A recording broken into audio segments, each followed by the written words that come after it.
अस्सलाम वालेकुम दोस्तों, जॉली हज़ीम हाजिर फिर एक नई वीडियो के साथ। दोस्तों आज मैं आप लोग के लिए बहुत ही एक ज़बरदस्त और अच्छी किचन की टिप लेकर आया हूँ। अक्सर ये होता है जब हम रोटी बनाते हैं तो रोटी पकाने के बाद वो खुश्क ड्राई और अजीब सी हो जाती है, भारी सी होती है, कहीं से किनारे से मोटी होती है, कहीं पतली होती है और ज़ायके में भी बहुत हार्ड होती है, खाने में भी अजीब लगती है। तो उसके लिए बहुत ही मैं आसान आपके लिए टिप लेकर आया हूँ।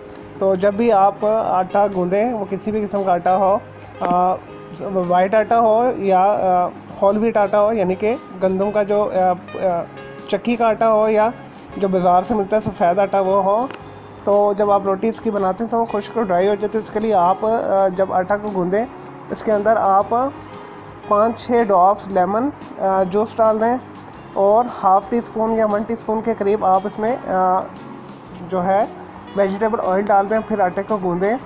तो अच्छी तरीके से के साथ गूँधने के बाद जब भी आप उसकी रोटी बनाएंगे तो आपकी रोटी बहुत ही लाइट वेट बनेगी और हल्की फुल्की बनेगी, सॉफ्ट बनेगी, ड्राई नहीं होगी, सख्त नहीं होगी और बहुत ही मज़े की होगी। और इससे जायके में भी कोई ख़ास फ़र्क नहीं पड़ेगा, जायका बिल्कुल इसका सही रहेगा। तो जब भी आप आटा गूँधें तो उसके अंदर 5-6 कतरे लेमन जूस डाल दें या वेजिटेबल ऑयल डाल दें। ये एक छोटी सी टिप थी, इसे ज़रूर दोस्तों के साथ शेयर कीजिएगा। इस वीडियो को लाइक करें, कमेंट्स करें, शेयर कीजिएगा। मेरा दूसरा चैनल ग्राफिक्स एंड आर्ट्स का कलर क्लाउड का नाम से, उसे भी सब्सक्राइब कर लें और मेरे दोनों चैनल के बेल आइकॉन को ज़रूर क्लिक कीजिएगा ताकि आपको लेटेस्ट अपडेट्स और नोटिफिकेशन मिलते रहें। ओके, अल्लाह हाफिज़, टेक केयर।